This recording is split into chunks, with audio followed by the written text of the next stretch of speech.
Hey everyone, James Chen, aka Jay Chenzor here. We are going to be going over all of the offensive system mechanics in City of the Wolves. Now, this is going to be the very basics here, but a more comprehensive, real deep dive into the mechanics will be coming soon in later videos. But let's get started here, shall we? So to start off right away, we have 4 attack buttons. That's going to be the light punch, the light kick, the heavy punch, and the heavy kick buttons. These 4 buttons are going to form the basis of a lot of your attacks as you start playing the game more and more. Now, the thing to note is that there are 4 different states your character can be in that will produce a different set of attacks with the buttons, with the same buttons. For example, if you're standing or walking here, you'll notice that light punch, light kick, heavy punch, and heavy kick perform very specific moves. However, if you're crouching, if you press those same buttons here, you'll see a completely different set of moves come out. The third state is when you're jumping. As you can see here, as long as you're jumping, you will have a different set of normal attacks from those 4 buttons.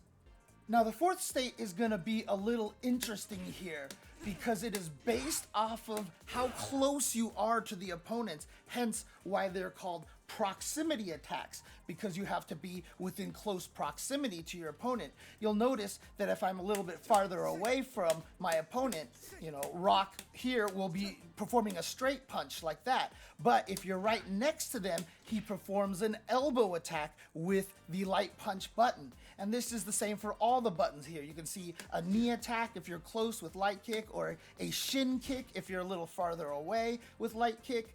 Heavy punch will do a swing, a hook punch while he's facing forward, and from far away he does a hook punch with his back turned to you. And then of course heavy kick up close will be kind of a chest kick, and from farther away he does a roundhouse kick. Now, the window for the proximity is really, really small. As you can see here, if I barely walk away, I'm already doing the far light punch over here. I have to get in pretty close to be able to make sure that the elbow attack comes out. Now, it's going to be different for the light attacks. You can see right here from this distance here, I'm still doing the far light attacks. But the heavy attacks will still be close up here. So that's light and that's heavy right there. And so you have to be a little farther away to get the far heavy attacks, although it's still a really short distance. Now, some people may be even wondering why there is this distinction in the first place. Why do we have a difference between these far and close up attacks? Doesn't that just kind of make it more complicated? The reason is because that when you're close up, you want your moves to have different abilities than you have when you're farther away. So for example, with standing light kick, it's nice to have a button that you can quickly pester opponents with from a decent range. However, up close, you want something to be much faster and allow you perhaps to link into future attacks to get longer combos and do more damage. So by having far moves and close moves here, you have more of a variety for your characters to be able to do what they want based on these different distances. I do want to note, however, that when you're crouching, your buttons will never change regardless of how close you are. It will always be the same attacks when you press the buttons while crouching. Now, for the most part, the characters will have the same attacks regardless of which direction they're jumping, except for Rock and Terry. For some reason, Rock, for example, has a different light punch for jumping straight up and jumping backwards. You can see how he kind of punches towards the sky. However, the forward jump happens to be an elbow. So he has a different jump attack for jumping forward than when he's neutral jumping or back jumping.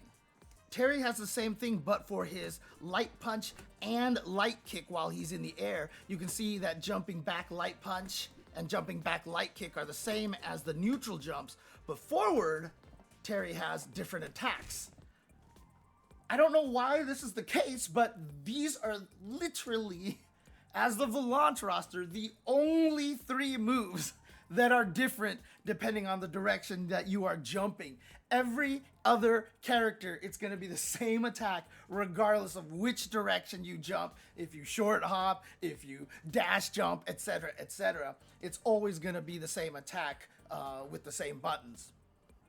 Now, I want to spotlight one particular jump attack, and that is jumping light kick.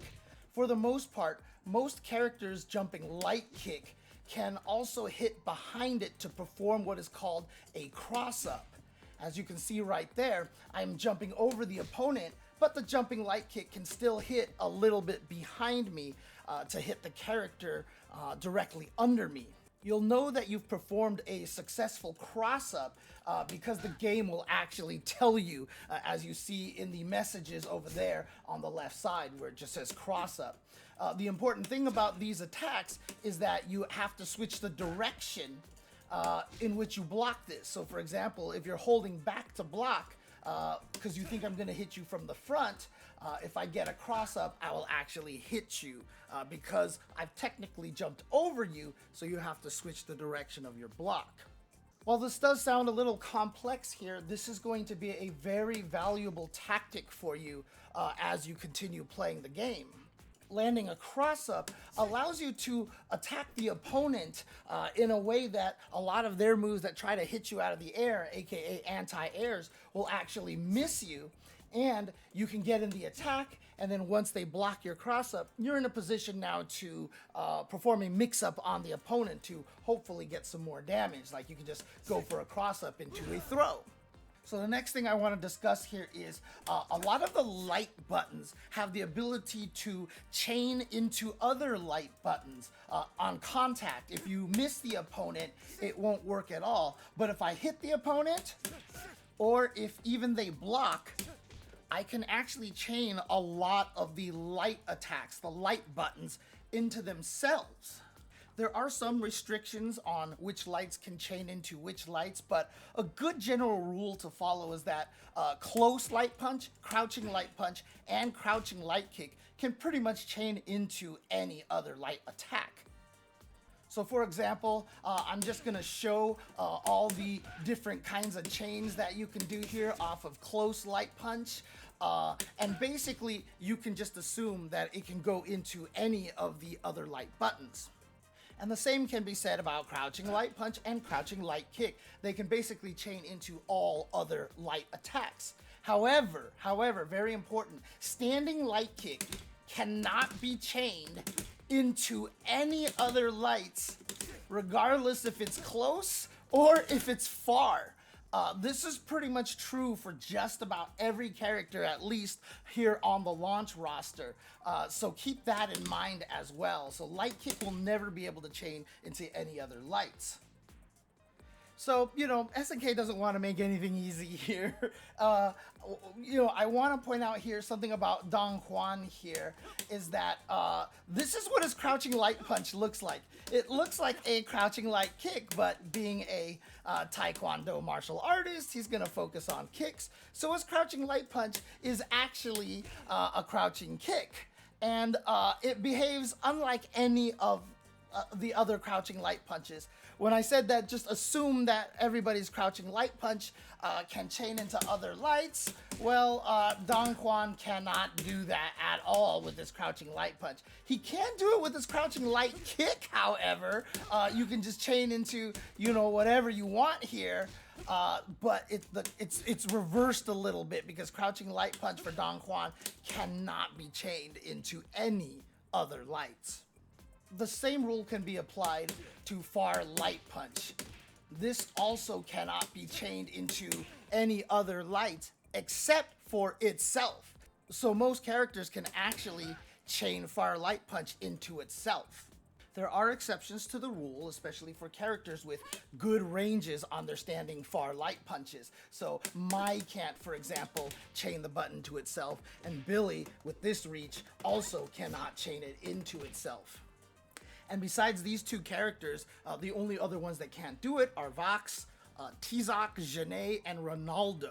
But everybody else can actually chain far light punch into itself.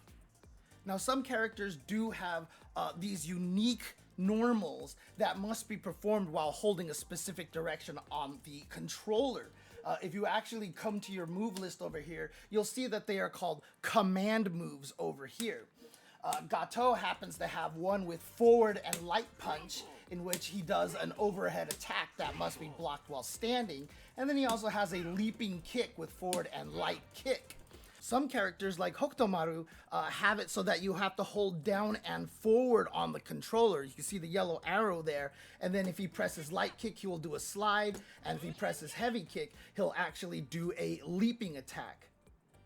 And again, you can see for Gato, this is what his light punch normally looks like. The forward light punch changes it. This is his light kick, and then forward light kick. Same thing with Hokutomaru. If you do crouching light kick and crouching heavy kick like this, but if you hold down forward, then he comes out with different moves. Now, some characters actually have command moves while in the air, while jumping. So for example, Hotaru normally has this kind of long-ranged kick for jumping light kick. However, if I hit down in light kick, you'll see she kicks straight down, which allows her to pogo off of her opponent's head and keep bouncing and do more moves in the air. Mai, for example, has this jumping knee attack over here, but if you hold down in light kick, she actually does a knee drop from the air instead. Many of these command moves in the air can be done in all three jump directions, and even during short hops and, of course, dash jumps. So whether your character has any command moves is going to be a character-to-character basis. Make sure you go to your command list and check to see if you have any command moves in the move list here. So one last thing that some characters have, for example, if I go to the command list here, you'll see that some characters have what are called command combos. What these are basically chain combos that are unique to the character. So for example, Rock has a unique sequence where you can do close heavy kick into forward plus heavy kick. That lets him do this kind of leg drop on the opponent.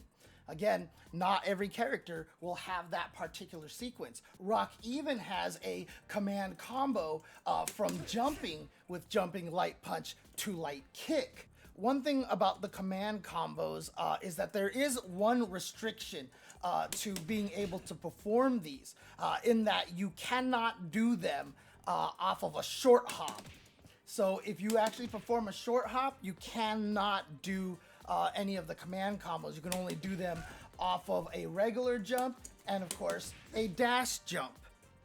This is pretty much the case for every single jumping command combo for the launch roster. Not a single one of the characters can perform a command combo during a short hop. So I assume that this is just going to be true for all future characters, but again, as DLC come, a lot of times they like to just, make exceptions everywhere. So at some point, they might add a character that can do it out of a short hop. But for now, you can just assume that no character with a command combo in the air can do it out of a short hop. Even with Ronaldo, where you want to do a command combo in the air just to be able to hit the soccer ball, even with him during a short hop, he actually can't perform his command combo in the air. So once again, these command combos are going to be very unique between the characters, and what these command combos can be used for, if you can cancel them into special moves and such. It's just gonna be different and unique for every character. So just make sure you test them out, lab them, see what they're capable of, and use the command list once again to see if your character even has any command combos in the first place. So we haven't really had a chance to talk about defense yet, but as with most fighting games, you have ways to defend against the attacks by blocking the attacks like this, where your character basically takes no damage. So if your opponent chooses to defend all the time and just block all your attacks, they're not taking any damage, so how do you keep them from just blocking everything that you do? This is where throws come in. Throws are a special kind of attack performed by pressing light punch and light kick at the same time that the opponent can't block. If you're close to your opponent and perform a throw, you will throw them and they will take damage. So if your opponent is clamming up or something like this, just walk in and go for a throw, and they will take damage. And from that point forward now, your opponent's going to be scared of the throw. So if you come up closely, they may actually open themselves up to be hit by your attacks now.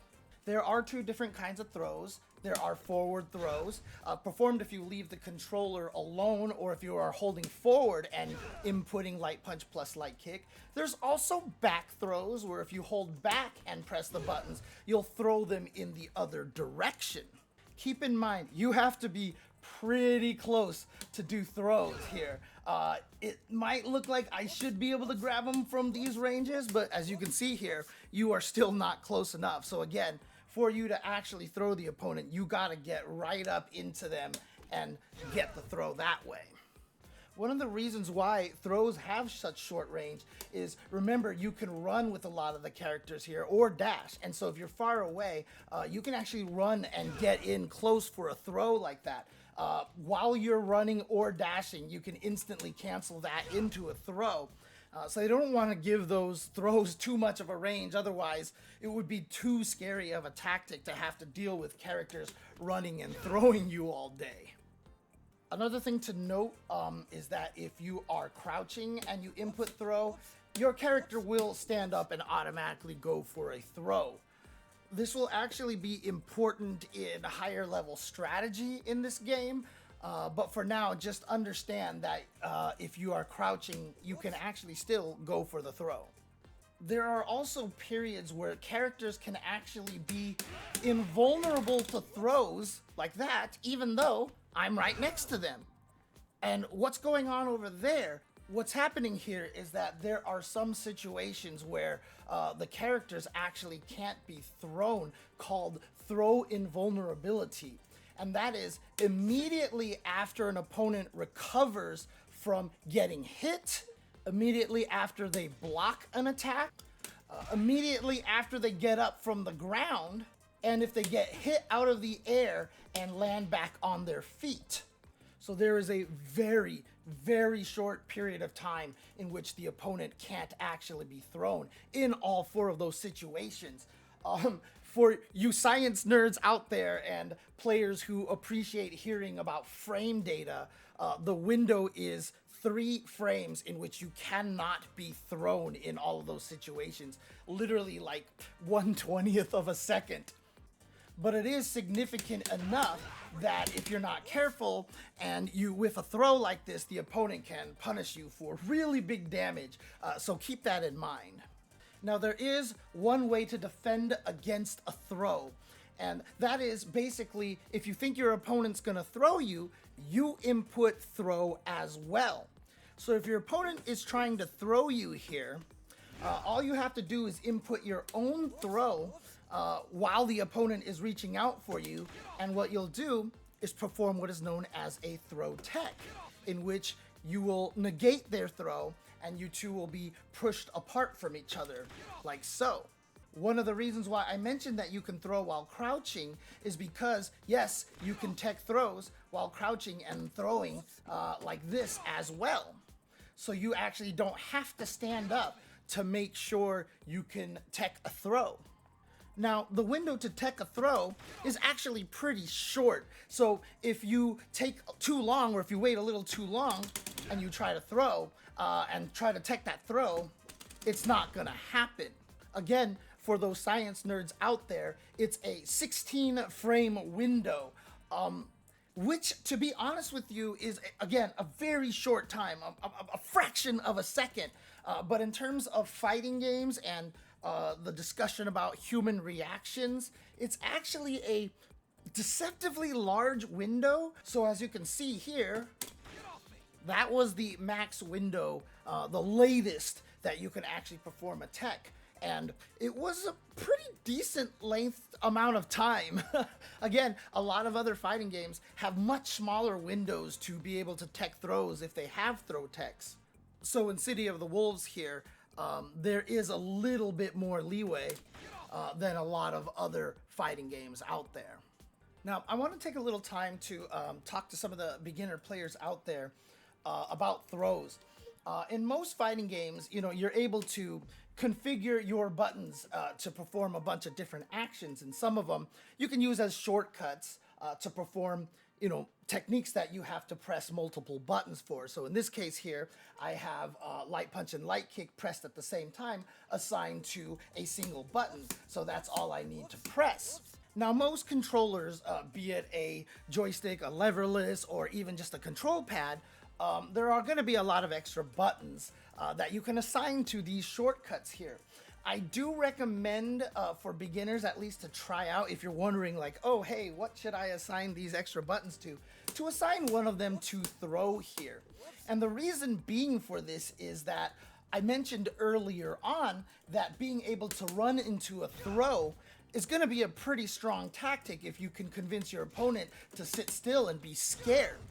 Well, because you can hold forward and hit rev guard to start running or dashing, being able to hold forward and just pressing rev guard into a throw button afterwards is going to be really powerful to have. And again, make sure you run into the range. As I mentioned, the range is very short, but as a sneak attack this way, it's much easier to easily perform run into throw by having a button set to a macro to perform the throw. And in particular, it makes it easier to tech throws by reaction if you are on one of these controllers, depending on where you have the light punch and light kick configured. To tech a throw, if all you have to do is just press a button on the shoulder over here, it's a lot easier to tech throws on reaction. So let's talk about dodge attacks. Dodge attacks come in two varieties, and they're performed by pressing rev guard and heavy punch at the same time. That makes you perform a low dodge attack, and if you're holding down and pressing those same buttons, that makes you perform a high dodge attack. For the high dodge attack, your controller can just be in neutral or walking forward or walking backwards, and you'll always come out with the low dodge attack. And same for the high dodge attack, you can be holding any of the 3 down directions and you can actually perform the high dodge attack. So what's the significance of these moves? What's the uses for these? Well, in most fighting games, there's something called the neutral, where both of the characters are, walking back and forth and trying to hit each other with moves like this. And a lot of the times, the best buttons to use in these situations will be these very long range attacks like this, because they do a lot of damage, they cover a lot of space, and so you can catch the opponent while they're trying to walk up to you and such. And so you can think to yourself, well, these moves feel really strong, how do I stop them? And this is where the high dodge attack comes into play. So if your opponent is pestering you with one of these long range buttons and you're having a really hard time getting in on them, this is where high dodge attacks can come into play. If you predict the opponent is going to perform one of these long range buttons and you press the high dodge attack at the same time, you see what happens there. The reason why it's called a high dodge attack is that it will avoid moves that hit basically stomach level and up. And it will trigger this little slow motion animation when you successfully perform a high dodge attack to dodge one of the opponent's moves. Now, if you don't dodge it, it just looks like another move, basically. So it just looks like another move that you can attack and hit with, but it has that great benefit of being able to avoid a lot of moves that hit high. In fact, you can even use it to avoid jump attacks a lot of the time because they just are not hittable from that stomach level all the way up. But you only get the slowdown if you dodge a grounded move like that.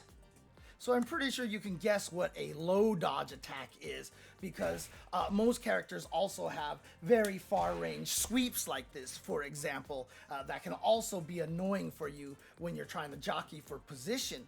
So if your opponent starts to abuse, using these sweeps all the time, well, now if you predict that and anticipate it, you can perform a high dodge attack before they sweep. And as you can see here with the high dodge attack, even though it looks like Rock is still standing and he has legs there that could be hit. Low dodge attacks are actually invulnerable to low hitting moves like this, and will just pass through them and hit the opponent and trigger the slowdown. So not only can you pass through the opponent's attack and hit them and get some damage this way, but also whenever you trigger this slowdown, in the majority of the cases, you can actually combo off of it and get even more damage. You'll notice that for some characters, like Rock for example, their low dodge attack stays on the ground. However, a character like Terry, his low dodge attack leaps into the air. Well, for those characters that actually leap into the air, they do become unthrowable and actually will trigger the slowdown and get you the wild punish like that. So the characters who leap during their low dodge attack actually have an advantage, because the characters that don't actually go into the air, they can't trigger it that way that the jumping characters can. So there actually is an advantage to having a leaping low dodge attack. Now you may have noticed I didn't talk about being able to get combos off of the high dodge attacks. Well, that's because most of the time when you actually trigger the slow motion and hit the opponent, you can't really just tack on more moves afterwards. I haven't talked about canceling normals into specials yet for characters, but if you're used to, like Street Fighter, for example, you know that one of the common combo systems in those games is that you can cancel normal attacks into special moves. So Rock has this move here called the hard edge, and I can actually cancel my standing heavy punch into a hard edge for a 2-hit combo. Well, high dodge attacks actually can be canceled into special moves. So even without triggering the slowdown, you can see here, that's how I'm going to be able to do some damage. And so if you do happen to trigger this, make sure you cancel that into a special move to maximize as much damage you get on the opponent as possible. Now, one thing I want to warn you about is that while you can cancel this into special moves on hit, if I set the opponent to block here, you'll notice that the high dodge attack cannot be canceled into anything on block. And high dodge attacks are actually punishable on block. So you have to be careful about throwing these moves out recklessly. If you abuse it too much, your opponent is always just gonna block them and be able to do some big damage to you, like this.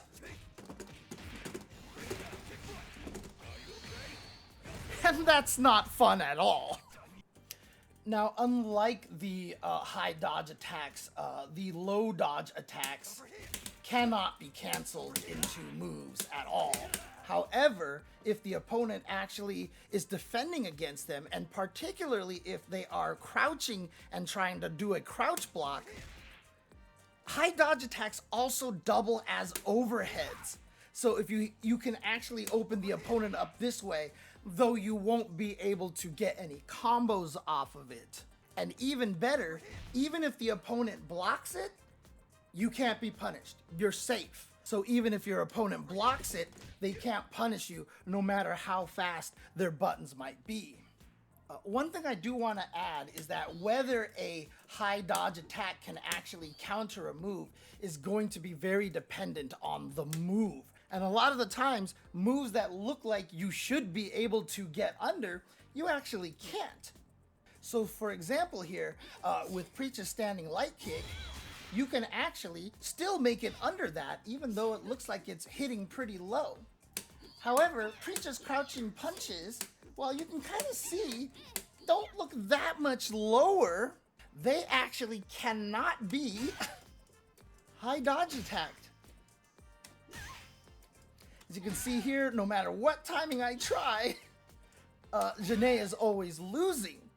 So a lot of the characters with crouching punches that punch straight like this, in general, will actually beat high dodge attacks, and actually also they can't be low dodge attacked either. So there are some buttons that you have that cannot be dodged with either dodge attack. So it's good to know which of your buttons cannot be dodged at all.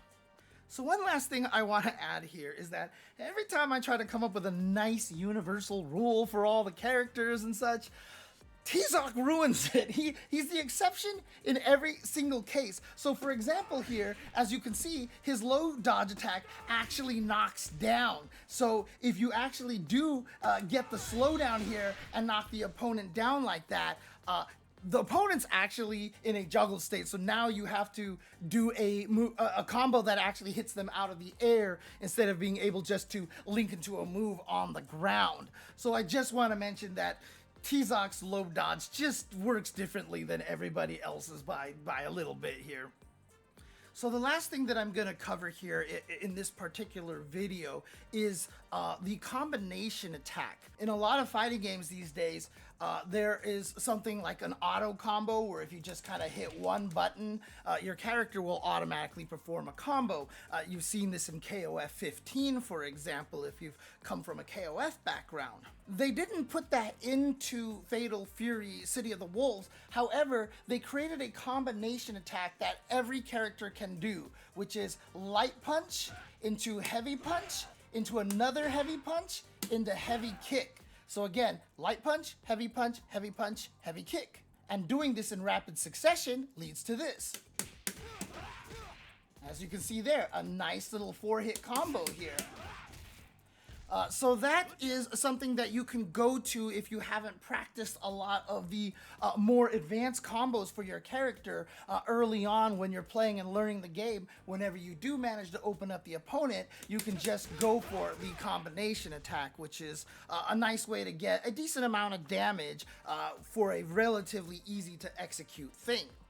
Now there are a few little extra things that I want to add here, is that it can only be done from close light punch. If you hit them with far light punch, it won't work, so it has to start from the close light punch. The other thing that I want to add here is that the second attack, so the heavy punch, cannot be performed if you are holding the controller in any other direction. So if I'm holding back, it will not come out. If I'm holding forward, if I'm holding up, if I'm holding any of the downs, it will not come out. You have to have the controller in neutral to get the second hit to come out. Now, while it may seem like such a weird thing, like why would they put that restriction in here that if I'm holding something, I can't walk forward and do it, I have to let go of the controller. I think it's because they were trying to help certain characters like Hotaru here. She has a natural combo of light punch into heavy punch, and by holding back or forward, you can make sure that you don't accidentally hit the button too early and accidentally trigger your combination attack if you want to, if you didn't want to actually do that. So, you know, having the ability to hold back so you can cancel, for example, into fireball specials, or holding forward so that you can cancel into reverse fireball motions like that, is a nice little thing to have. But again, just keep in mind that you have to be in neutral to perform the second attack. Now, the heavy kick is not the only ender for the combination attacks. There's actually two other enders here.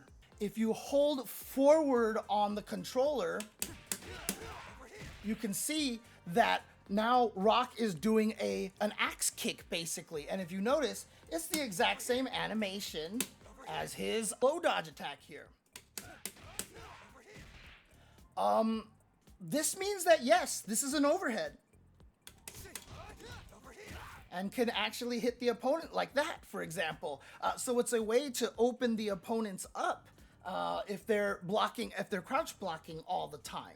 But if they decide to stand block all the time, you can also end it with crouching heavy kick. So you can hold down and hit heavy kick and you go for the low, like so. So that way, if they're just trying to, stand block the overhead ender, you can actually catch them low with the sweep. Now keep in mind that the regular heavy kick ender will always combo, as will the low ender. So if you hit the opponent, these are guaranteed to knock the opponent down in a full combo.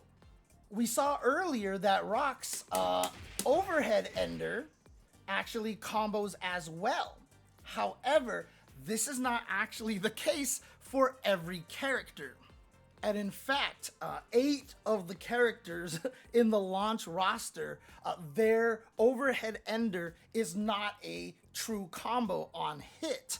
That would be Vox, Preacha, Kain, Marco, Janae, Hotaru, Mai, and Ronaldo. So if you happen to be using one of these characters and you hit the opponent, don't go for the overhead ender unless you're just trying to keep pressure up against the opponent. But if you want to knock them down and do some damage, make sure you either go for the regular heavy kick ender or the sweep ender here. Now, one very important thing about these combination attacks is that you can't just be throwing these moves out willy-nilly, because on block, the heavy kick ender is actually punishable. Like so, you see punish reading over there. And the low ender is very punishable. So you have to be careful just using these with reckless abandon. Now, one of the interesting things, however, is that the overhead ender is actually very safe on block. In fact, the offensive character can actually move first. As you can see there, Rock actually got to attack before Terry did. So if the enemy does block that, you can keep pressure going. But that seems kind of unfair, right? Like, why do they get to be able to keep attacking for you blocking like that? The reason being is that you can always interrupt the overhead ender, as you can see here. So if you predict the opponent's going to try to go for that overhead while you are blocking, you can always jab him out of that. And the best thing about it is there's no reason not to try to jab in that situation, because if he does any of the other enders, as you can see, it just becomes a punish, because you can't actually get punished for trying to press that light punch button. So this mix-up here really is only there if you're asleep at the wheel. Once you see your opponent start one of these sequences here, it's pretty safe to start hitting the light punch button to interrupt the overhead. One little cute thing to note is that all the enders are always going to be the same move as the standing heavy kick, the low dodge attack, as well as the sweep. Every character reuses those moves as the 3 different enders that you can use during the combination attack. So it's actually just kind of nice. So if you're used to those animations, you'll automatically be able to see that, that as opposed to this is going to be the overhead. Another thing that I want to add here is that you actually don't need to do the 3rd attack. So remember, I said this is light punch, heavy punch, heavy punch, heavy kick. You can skip the 2nd heavy punch, actually. So I can actually just do light punch, heavy punch, and then pick one of the enders. Like so, like so, like so. So yeah, you actually don't need to do all 4 hits there. However, that doesn't change anything about mashing the light punches or your fastest button in this situation. So it still will always be a true block string that you can punish, or you can interrupt the overhead. So as a player, you generally don't want to ever, go go into one of the enders, because if you do, you're kind of in a situation where you'll always be punished. So what you can do is that if you notice your opponent blocks your standing light punch, stop after the first heavy punch, because you can't be punished in that situation, and that way you won't get hit if you ever try to go into any of your enders. One last thing I just want to mention here is that because every character has a unique combination attack, you're gonna have to be a little careful, because the first heavy punch that you press, the second attack in the chain, automatically hits twice, right? So if you actually are doing light punch, heavy punch, heavy punch, it's actually a 4-hit combo here. So knowing that, you have to delay the third button a little bit before you actually press the next one. And if you don't know that, it can be a little confusing if you're a beginner and these are the first characters you choose. Conversely, for Salvatore Ganacci here, it's his third hit that hits twice. So if you actually try to cancel it on that first hit, you can see that nothing actually happens. So you need to wait until the second hit on that to be able to perform one of the enders. So just be careful of that. Just be careful of that. That for these two characters, and so far in the launch roster, it's only these two characters. Know that there are 2 hit steps in the middle of their combination attack, and don't let that throw you off if you're playing these characters. So that's just the first half of the offensive attacks that you can perform in this game. There's a lot more to go. In the next video, I'm going to talk about feints and breaks and special moves, as well as rev arts, aka EX moves, and all the gears, which are the different level supers that you can perform in this game.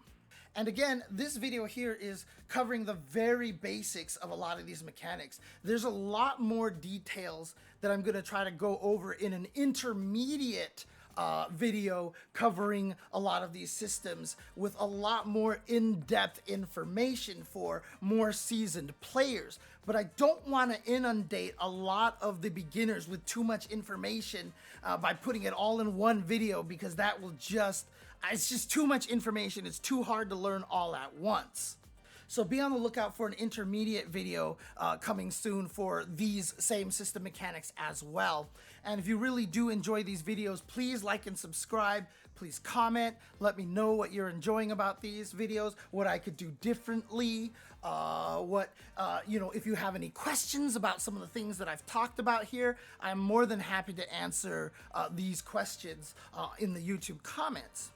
And again, if you're learning this, or even if you aren't new to Fatal Fury at all, that you're familiar with a lot of this stuff, if you have friends who are trying to get into the game, please feel free to link these videos to them. Hopefully you feel like I've done a great job to explain this to beginners in a way that's very understandable.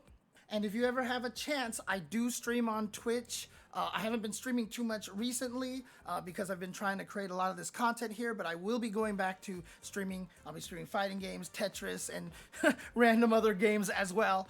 So a lot of good stuff over there. Keep an eye out on twitch.tv/jchenzor.